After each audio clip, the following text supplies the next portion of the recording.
இதுதான் பர்ஃபெக்டான கட்லெட் சொல்கிறது.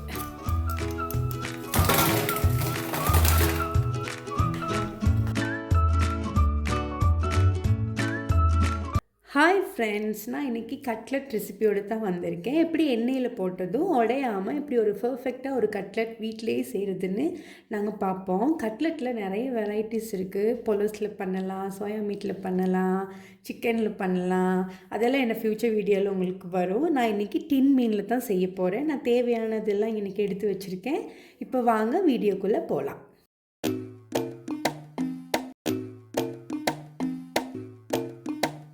இப்போ நாங்கள் கிழங்கா வச்சு எடுத்துக்கிறோம்.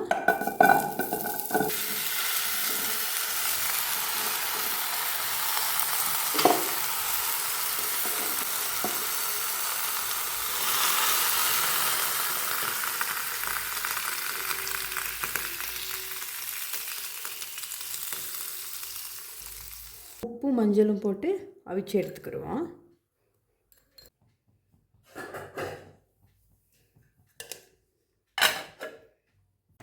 இப்போ பாருங்கள், கிழங்கெல்லாம் நல்லா வெந்துருச்சு. இப்போ நாங்கள் இதை வேறு பிளேட்டுக்கு மாற்றிக்கிடுவோம்.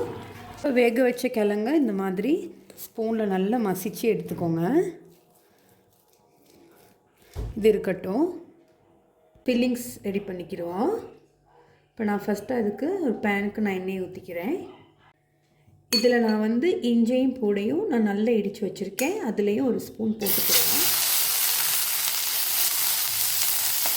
இதில் நான் சின்னதாக கட் பண்ணி வச்சுருக்க வெங்காயத்தையும் இதில் போட்டுக்கிடுவோம். எப்பயுமே நாங்கள் கட்லெட்டுக்கு இந்த மாதிரி நாங்கள் சின்னதாக வெட்டிக்கிட்டோம்னா தான் நம்மளுக்கு ஷேப் பிடிக்கக்குள்ள நம்மளுக்கு சரியாக வரும். இதையும் போட்டுக்கிடுவோம்.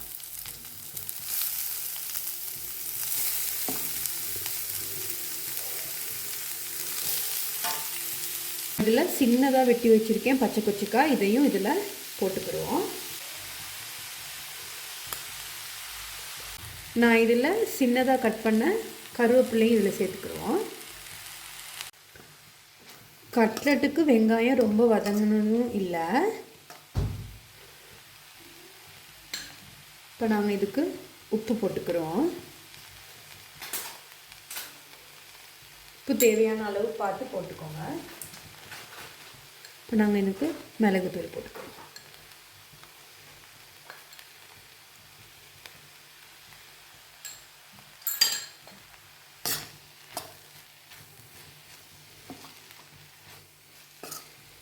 இதுக்கு நான் லேசாக கொச்சிக்காத்தூள் கொஞ்சம் போட்டிருக்கேன்.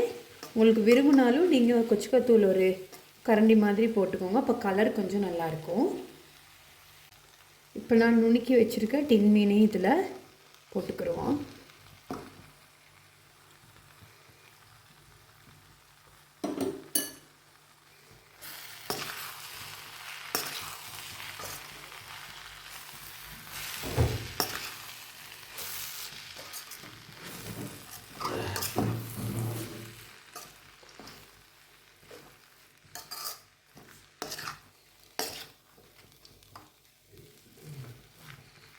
கொச்சிக்காத்தூள் போட்டுட்டு பாருங்கள் அந்த கலர் எப்படி இருக்குன்னு.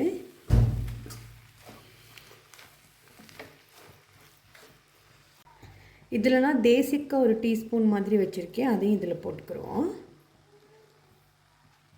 நாங்கள் இது அடுப்புலேருந்து எடுத்து ஓட்டி தான் நாங்கள் கிழங்கு போடணும். போட்டுக்கிறோம். இப்போ நாங்கள் இதில் கிழங்க போட்டு மிக்ஸ் பண்ணிக்கிறோம்.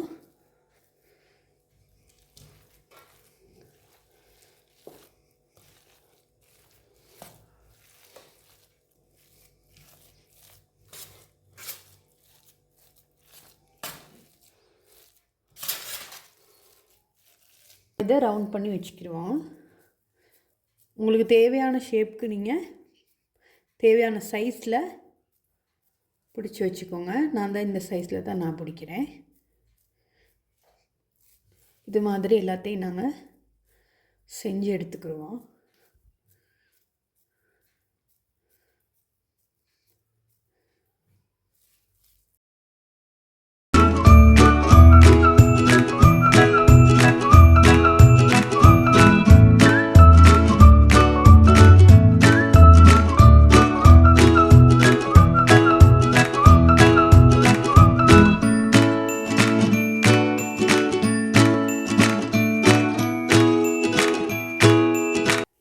கட்லெட்டும் பிடிச்சி வச்சுட்டேன். இப்போ நாங்கள் இனி முட்டையில் போட்டு நாங்கள் பரட்டி எடுத்துக்கிடுவோம்.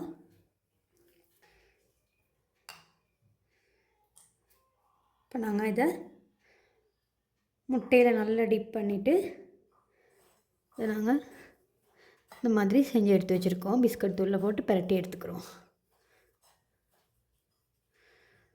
நான் இதை 2 தடவை போட்டு எடுக்க போகிறேன். அப்போ தான் நமக்கு உடையாமல் கிடைக்கும்.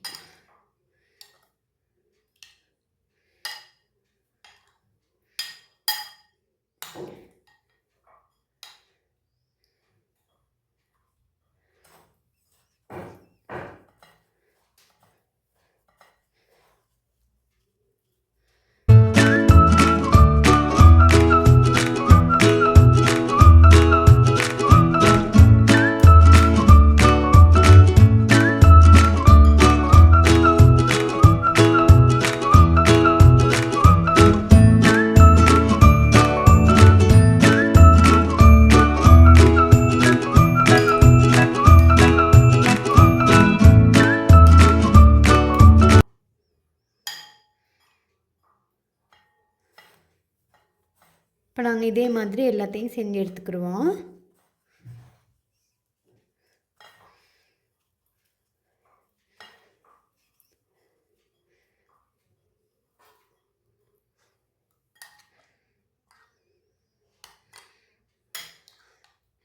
இப்போ நான் அந்த கட்லெட் எல்லாம் செஞ்சு எடுத்துக்கிட்டேன். இப்போ நாங்கள் இது வந்து எண்ணெய் ஊற்றி பொரிச்சிக்கிடுவோம். எப்பயுமே கட்லெட் பொரிக்கக்குள்ளே நாங்கள் கொஞ்சம் நிறைய எண்ணெய் ஊற்றி தான் பொரிக்கணும். டீப் ஃப்ரை பண்ணி பொரிச்சோம்னா நம்மளுக்கு கட்லெட் வந்து உடையாமல் நல்லா கிடைக்கும். இப்போ நாங்கள் பொரித்து எடுத்துக்கிடுவோம். இப்போ எண்ணெய் நல்லா சூடாகிடுச்சு. இப்போ நாங்கள் கட்லெட் எல்லாம் பொரித்து எடுத்துக்கிடுவோம்.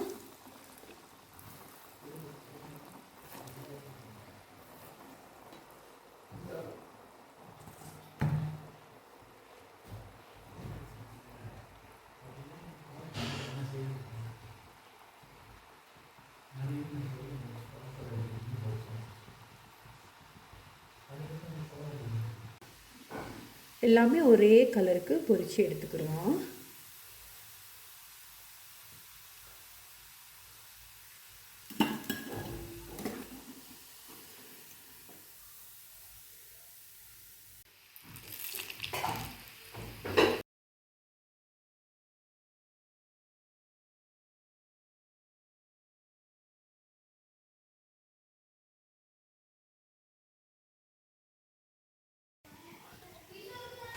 இப்போ பாருங்கள், கட்லெட் எல்லாம் அழகாக பொரித்து எடுத்துக்கிட்டாச்சு.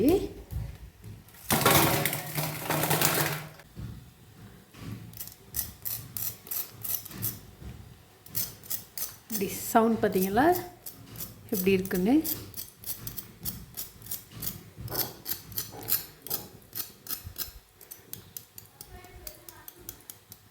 இப்படி இருக்கணும்.